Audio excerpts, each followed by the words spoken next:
Hi students, வணக்கம். இன்னைக்கு நம்ம பார்க்கக்கூடிய டாபிக் டெல்லி சுல்தானேட் அப்படின்ற டாப்பிக்கை பார்க்க போகிறோம்.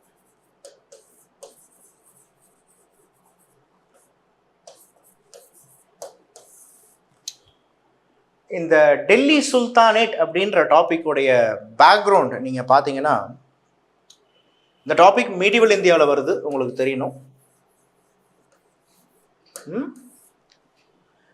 இந்த டெல்லி சுல்தானேட்டோடைய டைம் பீரியட் 1206 1526. அப்போ இந்த டாபிக் என்ன சொல்லுது? இந்தியாவில் இந்த டெல்லி சுல்தானேட் ரூல் பண்ணிட்டு இருக்கும்போது கிட்டத்தட்ட இந்த டெல்லி சுல்தானேட்ல ஒரு மிக முக்கியமான 5 டைனஸ்டிஸ் இருந்துச்சு. டைனஸ்டிஸ் மீன்ஸ் ஃபேமிலி ரூல்னு அர்த்தம். அப்போ யார் யார் சார் அந்த 5 டைனஸ்டிஸ் அப்படின்னு எடுத்துக்கிட்டிங்கன்னா, ஃபர்ஸ்ட்